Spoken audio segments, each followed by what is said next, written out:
Today, I'm thrilled that we have Dr. Mike Cafaro, Assistant Registrar, and Jill Hastings, Program Manager from the College of Physicians and Surgeons of Alberta, here to provide you some more information on recent changes to the sponsorship process for family medicine physicians.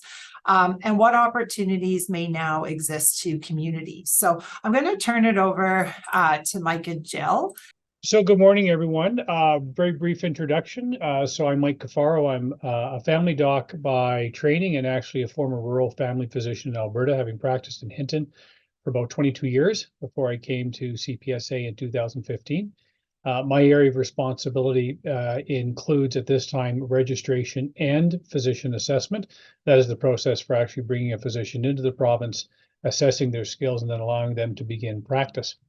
And I'm going to ask Jill to briefly introduce herself, as she plays a pivotal role in the work we do as well. Jill.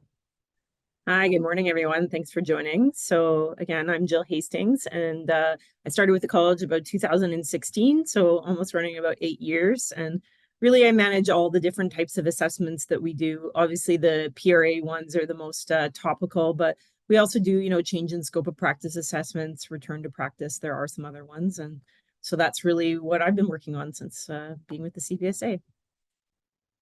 Thanks, Jill. Tracy, if you can advance, thanks. Briefly, we also wish to acknowledge, of course, our First Nations, our Métis, and our Inuit in this province. And my own bias is that if we do our job well collectively in the provision of equitable health care in the province, that in itself is an act of reconciliation with those who've been historically marginalized by our presence on their land. Please advance, Tracy. So I am going to start a little simplistically, but I do always think it's important to start with an overview of what CPSA does and in part what we don't do. Please advance. So our authority comes from the Health Professions Act, which provides the legislative framework for all regulators in healthcare fields in the province of Alberta. So we are a self-regulated profession, independent of government, but accountable to government and therefore to Albertans through legislation.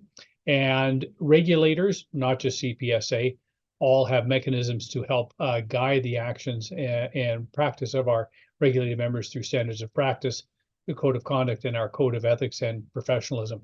Please advance. So importantly, like other regulators, we have a council which guides our work and provides direction. Our council is split between physician members and public members. The public members are appointed on recommendation by government, and the physician members are at this point elected, and we are moving to a board or council which will be wholly appointed. And just as a note, not that you don't have other things to do during your day, but our quarterly council meetings are by and large open to the public and available for attendance via virtual means. Please advance. So the next two slides are just a brief review of the things we do. Probably most important for today is that first teal box that identifies that we register physicians and physician assistants. And in doing so, we also do assessments of competence to allow them to go into practice. We do other things for the people of Alberta, including physician competence reviews. We accredit non-hospital facilities such as laboratories and X-ray facilities. We do manage complaints. We try to guide behavior. And then we also provide data such as physician registration numbers and other work to help guide public policy. Please advance. So this one may be also kind of important. This is a new slide we've started to add to the deck, which is it's important you know what we don't do. We don't tell physicians where to go to practice. We don't tell physician assistants where to go to practice. We do not privilege physicians within health authority facilities, so AHS or Covenant. We do not tell physicians how to run their clinics or book patients. We do not recruit physicians. No regulator has that within their mandate, because that is an inherent conflict of interest that cannot be settled in the interests of the public. We do not direct actions of other regulated members, such as registered nurses, as an example. And the last box, we don't provide direction to AHS and Covenant. My original box here read, We don't tell AHS and Covenant where to go, but that had a different interpretation for many, so we'll leave it as it is now. Please advance. So I'm going to go very briefly through registration processes. Please advance. So here's probably what many of you may already know, but we need to be very clear that to practice medicine or be a physician assistant in Alberta, you have to have a practice permit, which is valid at the time that you're providing care. So registration is, as I said, different from privileging. A physician does not have to have facility privileges, that is with AHS or Covenant as an example, to work in Alberta, but you have to have registration and you have to have a practice permit. We have two essentially types of independent practice permits. The general register is where you'll find physicians like me who have trained in Canada, have passed their Canadian exams and have full Canadian credentials. It's essentially an unrestricted practice permit. They can practice geographically wherever they wish. The provisional register, which is what we'll touch on today, is an independent register, but it's intended for those who do not have full or any Canadian credentials and yet are deemed, and the language in our act is to have substantial equivalence to physicians who are trained and practicing in the Canadian system. It's important that there are basic measures of eligibility that are required before someone can be registered, and just some of them are highlighted below in the parentheses. Please advance. It is a little more complex than this, but these are the basic steps for any physician coming interested in coming to Alberta. We have a centralized national clearinghouse called physiciansapply.ca, which for an applicant coming in from out of the country is a very clear and transparent way to apply to virtually any of the jurisdictions save Ontario. It allows for centralized submission of a review of qualifications. That is a document. Hey, I'm a physician. Here's who I am. Here's what I do. Is there any chance I can be eligible for registration in Alberta? It allows us then to provide a letter of eligibility where it's appropriate, and then kickstart the process of finding a sponsored practice if the physician is only eligible for the provisional registration, provisional register. The physician then completes registration, has a practice assessment, and once that assessment is passed, the individual can begin work in that sponsored practice. And we have a large section of our website that contains this information for those who want to do a dive, although it really is the new physician who needs to do the dive in. Please advance. We do have, again, so this alternate path to licensure, which is important in the context of today's conversation regarding updates around sponsorship and how the international medical graduate can be able to practice in the country even if they don't have full Canadian credentials through our practice readiness assessment process. Almost all jurisdictions now have a practice readiness assessment process. And this is important because, again, it tries to build a level of consistency across the country, which is an attempt to be fair and even and transparent to that physician who's coming to Canada. And so on advancing the slide, I'm going to ask Jill Hastings to weigh in with the comment that Jill is largely responsible for the excellent work that's been done in this area, and that includes helping to bring our sister jurisdictions along. Jill, over to you. Thanks, Mike. Appreciate that. So just one little addition to Mike's slide when he was talking about the submitting the review of qualifications and physicians apply. So that's not just for IMGs. So even our Canadian grads who are coming out of our medical school still have to apply. So the process is the same for everyone. It's not just, okay, this route, they have to go through that. So it's a general system, except for Ontario, as Michael said, in order to come through. So really what we're talking about today is that alternate route. And so if we say, okay, you're eligible for practice in Alberta, but you need to go through a practice readiness assessment so that basically we can confirm the skills that you say you have, and is on your documents, are actually the case. Because again, our mandate is to be the safety of the patients, right? So we want to make sure, yes, you may be eligible. We want to come in, go through an assessment so that you can continue on to independent practice. So it's really to ensure physicians have the requisite knowledge, skills, and competencies to practice independently. and they're available to applicants who are eligible for the provisional register and obtain sponsorship. So now there's two parts to the PRA. There's the preliminary clinical assessment, and that's the one that's equivalent to the other jurisdictions, across Canada. And then there's a supervised practice assessment. No, it's not a trip to a spa. We've talked about changing that, acronym, but it seems to kind of provide the levity for it, but it's really a probationary work period. So when you're in the supervised practice assessment, sorry, if you can advance the slide. So here we talk about the first one. So the preliminary clinical assessment, it's 12 weeks or 3 months, but they're assessed while working with the practice of a CPSA approved assessor. So applicants are not the patient's most responsible physician or MRP at this point.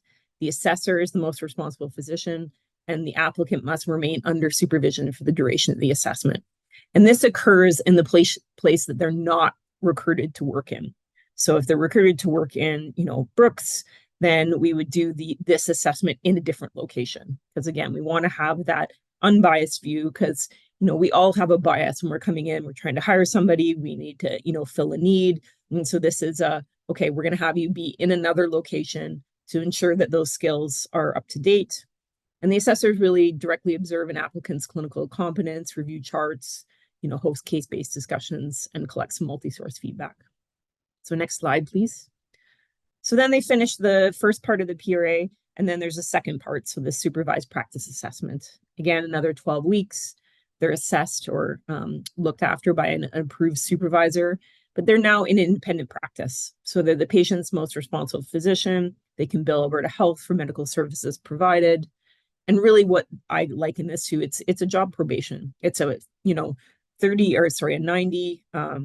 90-day process just for, both the recruiting, clinic to make sure this is a good fit, make sure it's a good fit for this physician, and they're looking at their work after the fact.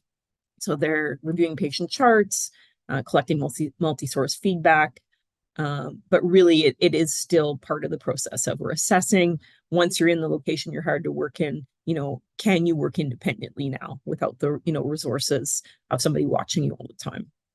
And then there's just kind of both types of the assessment may be terminated at any time if the CPSA's assistant registrar, Mike, or a designate has sufficient evidence to make a fail practice ready decision.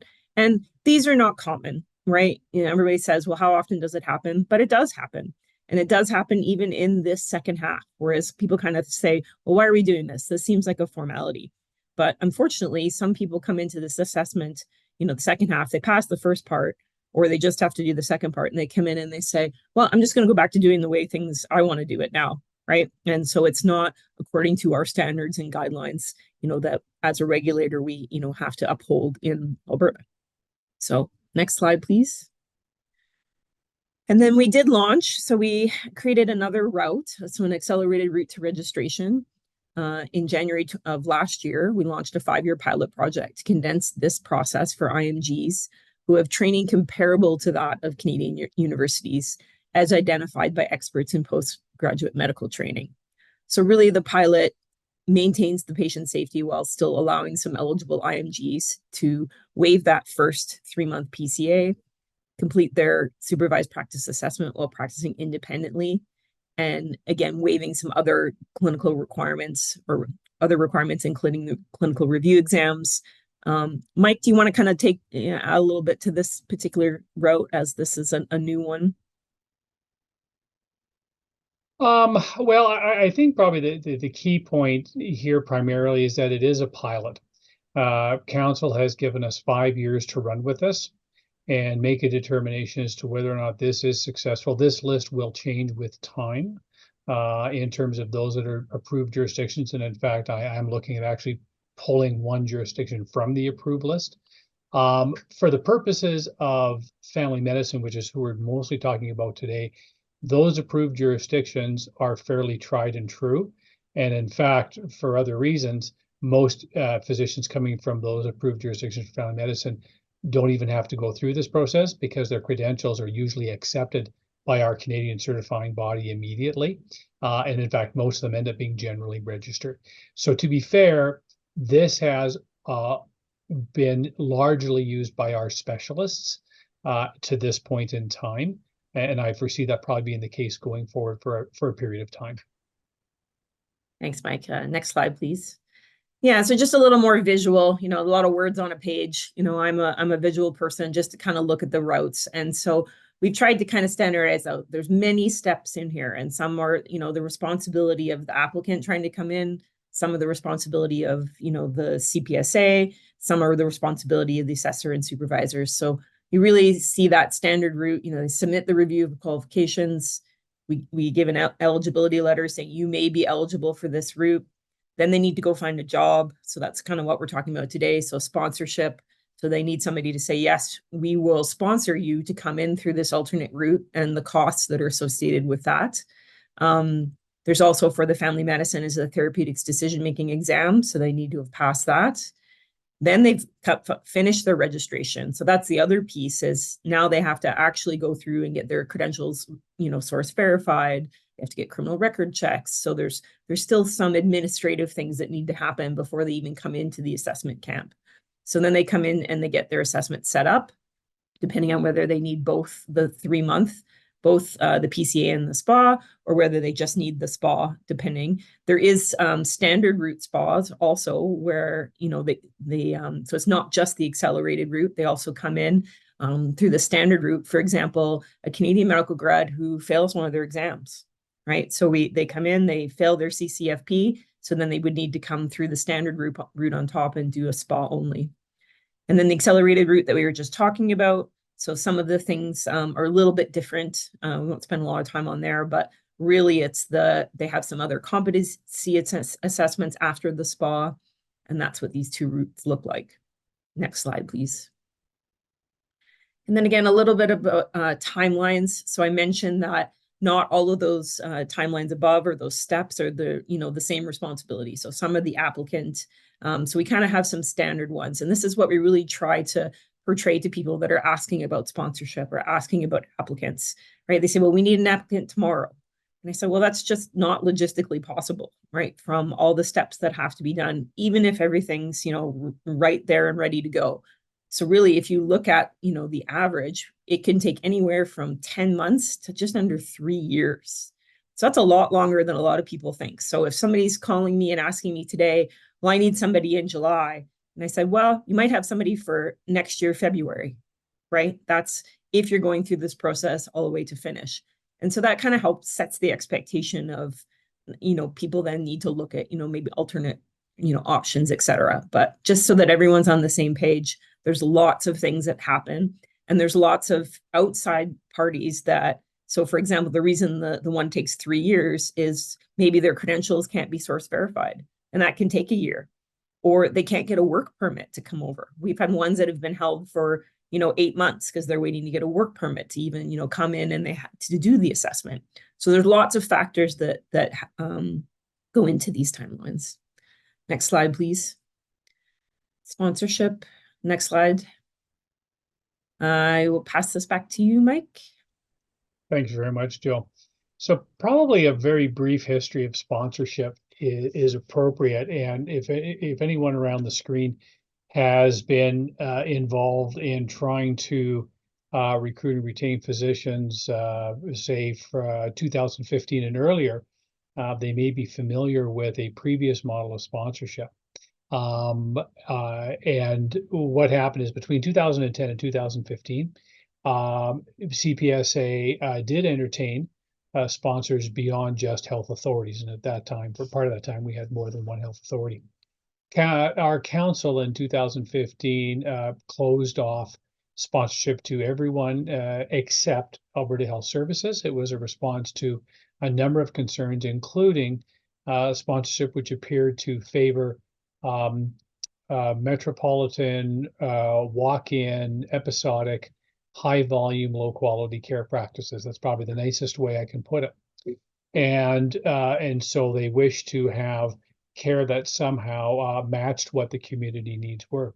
Now, to be absolutely fair to AHS, Alberta Health Services was not exactly thrilled at the time to be named the sole sponsor.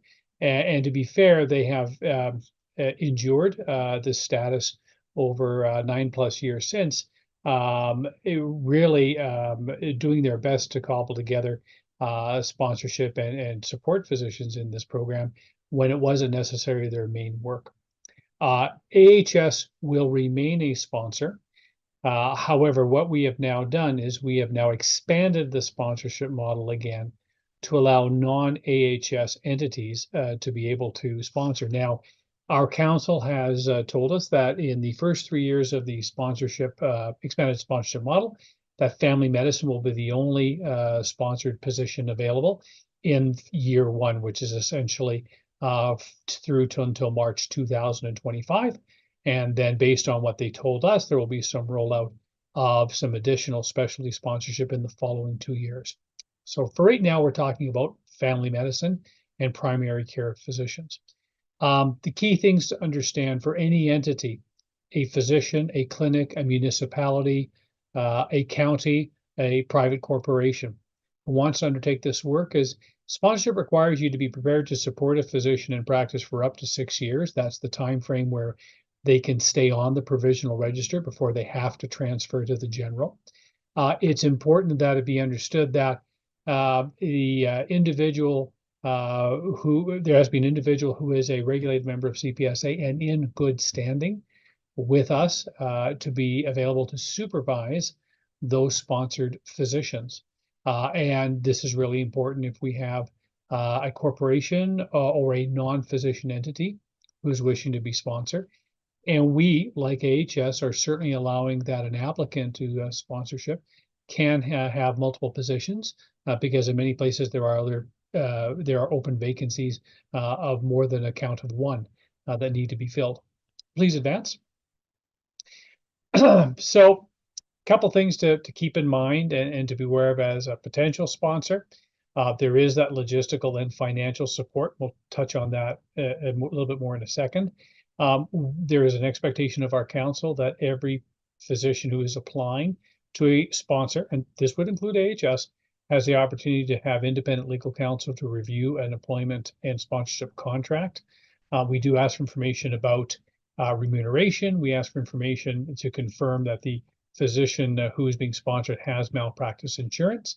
And then there's a requirement to make sure that these physicians understand that they will, if they're coming in on the provisional register, are still held to the same registration and practice readiness assessment processes that are in place now. We also have follow-up that is expected, which includes reporting that tells us that these family physicians are being sponsored in positions where they're providing longitudinal ongoing care akin to normal family practice. That is where they'll have a panel of patients and follow them over time in a community. Next slide, please. Our application process, we are still fine-tuning this, but suffice to say the application through our website, we intend to make sure that an applicant knows within 2 business days that we've received it. There's often a bit of back and forth with regards to area where information may be absent or lacking.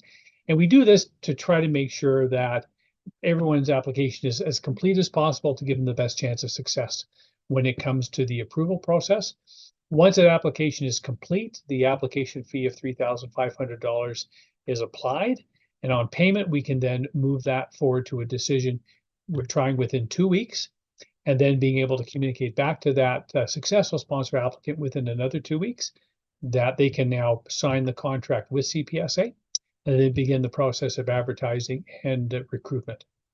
That last point about being eligible for registration and successful in PRA is extraordinarily important.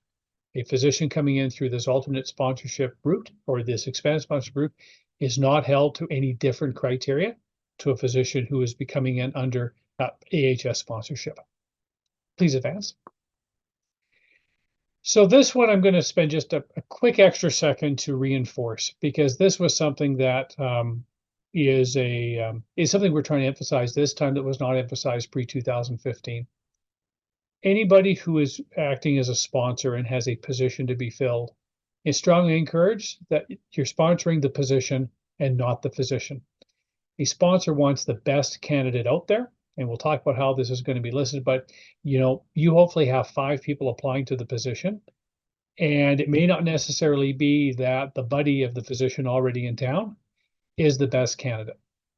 And so the caveat there is, because these physicians still have to be registered and go through an assessment, you want the best possible physician based on the recruiting and interview process to be chosen, because they have the best chance of success and therefore actually getting into practice.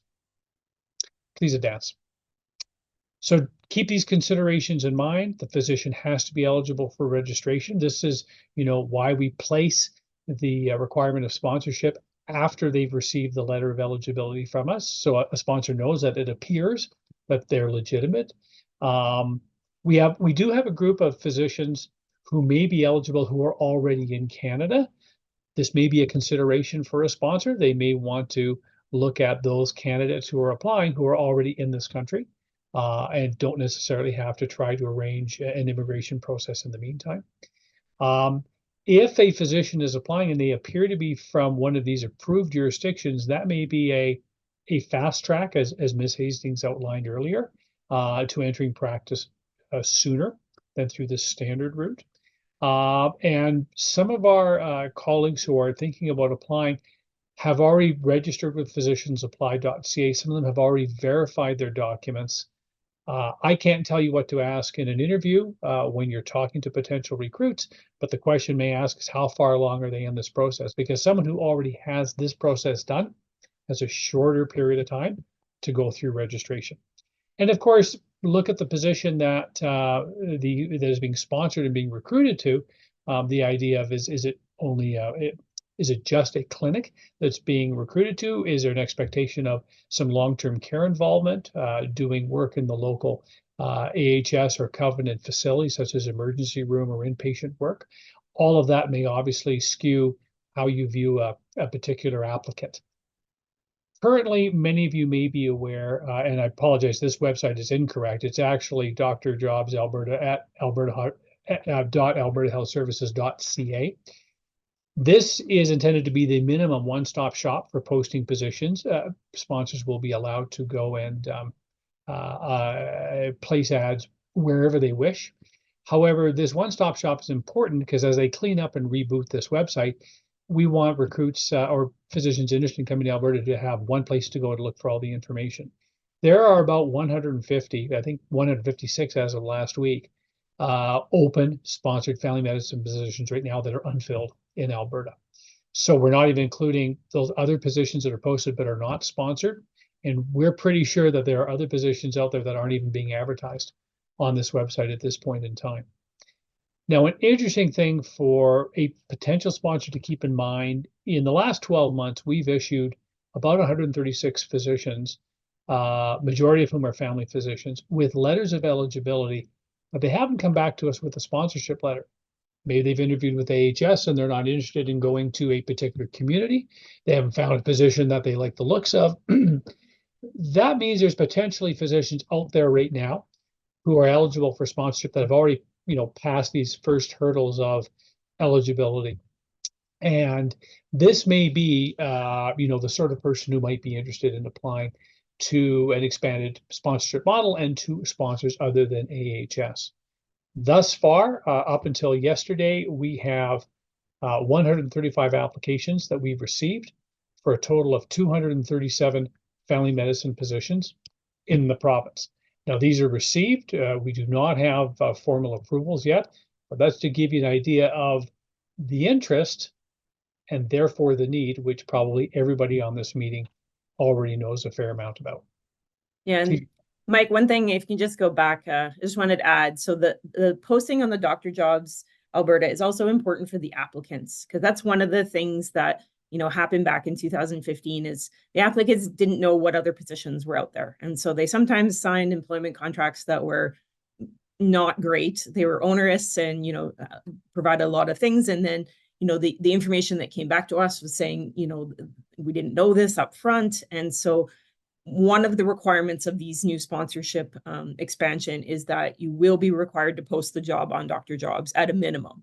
You can post it somewhere else, as well, and do your own recruiting as you normally would. But it's also so if an interested applicant can say, okay, well, there's 5 clinics in an area in Calgary that I'm looking at, right, then they have the opportunity to say, okay, this one fits better with my skills, et cetera. But the sponsors also have to keep that in mind, knowing that you have to put forth your best posting, right? Because it's going to be listed up there with everyone else's, whether it's in, Metro Edmonton, Metro Calgary, other places for rural. So something to keep in mind as, it's a transparency that, is important for, all applicants. Thanks, Shelley. And that is an excellent point. That is worth keeping in mind. Because as we keep it, we have to be all mindful. There is both national and international shortages in the physician workforce at this point in time. I was in Glasgow in October, not in a recruitment capacity, but visiting with colleagues at the Royal College of General Practitioners meeting. And this was in the wake of a large work stoppage in the United Kingdom, specifically in England, primarily of unhappy house staff and family physicians. And I can tell you that there were multiple agencies from Canada across the country that were there looking to recruit physicians, and the same thing from other countries like New Zealand and Australia. So we need to be conscious of the fact that in opening up this opportunity, there is certainly going to be need for sponsors to put their best foot forward and to recognize, that there is opportunity here with regards to sponsorship, but there is certainly remaining, international competition for these physicians. The benefit here would be is for the non-AHS sponsor who's able to actually recruit and contract with a physician, if that individual is in fact eligible for registration, can successfully register and go into an assessment. We are the leader in assessments in this country. We do more than any other jurisdiction on an annual basis. And so the advantage we have is being able to manage a significant number of physicians. And we do this on a continual basis. We don't have set intakes during the year. And that certainly has meant that we've been in the position of being able to move more physicians into practice on an annual basis. And Jill will correct me if I'm wrong, but if I recall, just in the first 3 months of this year, I think we had north of 60 PRAs initiated in Alberta. Yeah, and we completed 135 last year. So that was 135 new physicians that came through this route in Alberta. And, of interest for looking ahead is we have looked at some of our data on retention of physicians post practice readiness assessment and post transfer to the general register. And happily, what we've seen for those physicians that have remained in Alberta, the vast majority have remained in the community where they actually completed their PRA. That is the community where they were actually sponsored. And again, Jill, you're going to correct me if I'm wrong, but I think that number was north of 90%, 90. I think it was 94% stayed after 5 years. And I can tell you that as compared to other jurisdictions, that is considerable success. So, but before we get into questions, because someone's already asking about fees, it is important to recognize when we go back and talk about that support of the physician candidate and what you're committing to understand what happens in terms of costs. Now, there's a portion of costing which is, go ahead and you can flip up that last slide if you wish, Tracy. There's a portion of a costing which is, I have to emphasize, this is not a profit center for CPSA. We essentially operate on a cost neutral basis when it comes to the assessment piece. And as mentioned already, there is approximately $35,000 that accrues in the cost of a full practice readiness assessment. Jill, if I'm correct, I believe that would include both the PCA and the SPA. The individual who's going through the approved jurisdiction route, where they only require a SPA, the cost savings are significant. I'm going to look to Jill to chime in with the number. It's certainly less than $35,000. Yeah, so it's for the supervised practice assessment, it's around 9,000. It's like 8,500 just for that part. But then there is some fees for the competency assessment after. So right. I'm unsure of that number. Is it's a competences assessment, but it is a reduced cost from that. And most of that fee, everybody says, well, what's that fee for, right? And the fee is mostly for the assessors. Right. So we are asking these assessors to take in an applicant to their own, practice, spending time with them, directly observing. So really the bulk of that money is for the assessors, right? So because our fee is really cost neutral for, organizing everything else. And I should point out that as befits the important role, the assessment piece, which is increasingly looking the same across the province, is somewhat intensive. And we're asking a lot of the assessors in terms of the sort of information, not just to assess the candidate, but also be able to identify to the candidate, here are some things that you want to move on in terms of how to up your game or make sure that you can improve. Because of course it is a 12-week period. And while we expect somebody to be practicing at an Alberta standard of care, there's an opportunity for improvement, and these are other things that the assessor does to often help them, settle into practice. Now, that's the CPSA portion of the fee. Then there's the other costs, which are what it takes to support a candidate physician. And fortunately, AHS has been helpful with regards to identifying what the costs are. But on top of that $35,000, you can expect to add, and again, it depends in part on geography and what supports are required, but potentially between another $30,000 and $75,000 on top of that. And these are the sort of things, and Jill again will correct me and add to it if I'm wrong, but these are things like supporting things like housing, being able to provide a means of transportation for the physician. Is there a family that needs support? Housing, schooling access, that sort of thing. It could include costs potentially for helping with immigration if the individual is outside the country. There may be things along the lines of inducements. As an example, if you want somebody to come, there are certainly communities where they have to make some sort of a financial offer, part of the expression, sweeten the pot a little bit. So we often hear numbers anywhere between $60,000 to $100,000, maybe even a little bit more, depending on the geographic location, practice circumstances, and that's per position. So I think it's certainly important, pending any corrections Jill's going to throw at me here, that people certainly understand that recruitment is not, loss of a physician is not cheap, that's for sure, but it's not an inexpensive process. And AHS to this point, people need to know the sort of cost they've been bearing on behalf of Albertans as they try to recruit physicians. These are some ballpark ideas as to what an individual entity might be looking at if they wish to take on sponsorship. Jill, do you have any other clarifications or comments? No, I think you covered it for the general. Yeah. Okay. So that's sort of a little bit around that.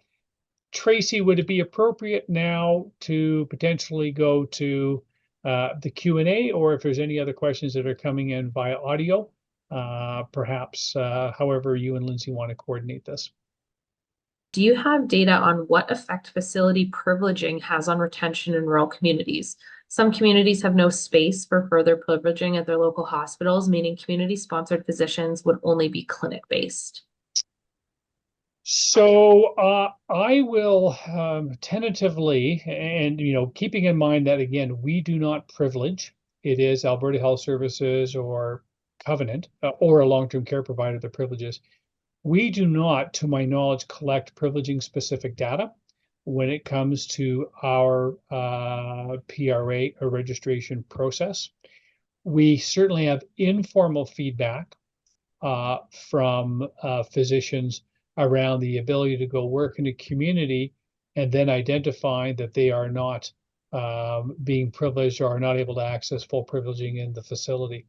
And it has to be recognized, again, CPSA does not control the acute care facility in this province. It is the domain of, again, primarily AHS and Covenant, and they do decide what privileging looks like. I can imagine that and again, I was a full scope physician. I can imagine a full scope physician coming to community would prefer to work to the maximum extent of their skills. What we have encountered almost more so of late is a willingness for physicians to go into a sponsored position with a limited set of skills because that's what the community needs. And maybe, Jill, if you could take a brief moment and outline what has happened in South Zone to help facilitate recruitment. Yeah, there's kind of two parts to it. So, I definitely know there are some communities that really there is no further for the, the hospitals, et cetera. But that doesn't mean that you can't bring a physician in on this route, right? And let's say they're restricted to clinic only. So let's say they pass their PRA, they start working, then 2 years down the line, a spot opens up, or, they really like the community and they want to add that. So then we actually have another assessment called a change in scope of practice assessment. And so they had the ability or the off ramp in order to get their, because they used to do hospital, for example, when, back where they trained. And so they'd say, okay, I want to do this assessment. It's kind of a truncated PRA. It's not quite the same. You're doing it as a member now, but you still have somebody directly observe you. And when they sign off on you saying, yes, you're ready to go, there are some costs associated with that. But then you could have that restriction or the condition removed from your permit saying, okay, now I can work full scope. It also, even if you get transferred to the general register, you would still retain that condition. So but there isn't an opportunity to get that off. And we've seen that in some. I think time will tell on this, right? This is a new process. I think Covenant and AHS also will have to see how it works out, right? So they're being cautious, which I would completely understand. If we're not sure how many influx of, physicians they're going to get into a community, and they want to make sure, just like any other interview, right, they would pick the best ones for that position that are going to provide the most parts of skills. I hope that answers it. No, that's an excellent way to put it, Jill. Thanks very much. I mean, if nothing else, we've seen over the last 10 years, the practice situation can change a lot in the province. And certainly what we have tried to do with our registration and assessment process is flex with those needs as required. There's another question here with regards to AHS's role in sponsoring primary care physicians. So recalling that AHS is being dismembered as we speak into 4 distinctly different organizations, AHS will remain a sponsor of physicians, and they have indicated they will remain a sponsor of primary care physicians. There will be locations and practices where only AHS may be in the position of being able to sponsor a physician due to a variety of system needs and local concerns. It is expected, albeit this is still sometime down the road, that the sponsorship may shift to what is expected to be a new primary care organization going forward, because again, that is intended to be spun off and leaving AHS responsible for acute care facilities and acute care only. But to be fair, AHS will need primary care physicians attached to its facilities as well. So it may be that it's not just AHS or the new primary care organization, but both that also retain a hand in this. Now, what you can expect is that if let's say there is a clinic out in Alberta right now that has been sponsored by AHS to assist them with physician recruitment, if that clinic has applied to the expanded sponsorship model and has been accepted, it may be anticipated that AHS will withdraw their sponsorship because that clinic organization is now set up on its own to be a sponsor. And AHS certainly may do that, and they certainly would be within their rights to do that. But expect that they will have some ongoing place in the universe there.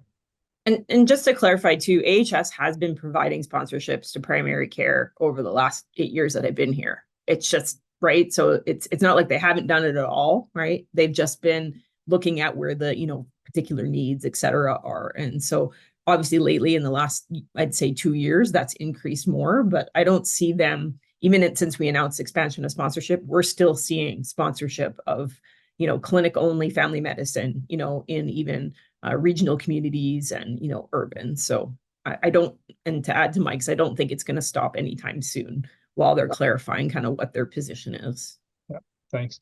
I will just go back to that last question. There was a comment there about AHS sponsoring. Will this now be on clinics, A&R groups, and local governments only? So I would just be cautious around attraction and retention committees. It would be expected that it would have to be either a regulated member or some sort of incorporated organization that would be in the position of sponsoring. So as an example, and we're not going to go down the rabbit hole the structure of an A&R committee and whether it exists under statute. But it may be that, as an example, an A&R committee may not itself be able to sponsor a physician, or they may nominate an individual within that committee. But all things are potentially possible. At the end of the day, it has to be some sort of individual organization who's willing to do this work. If they identify themselves as part of an A&R committee, that would be fine.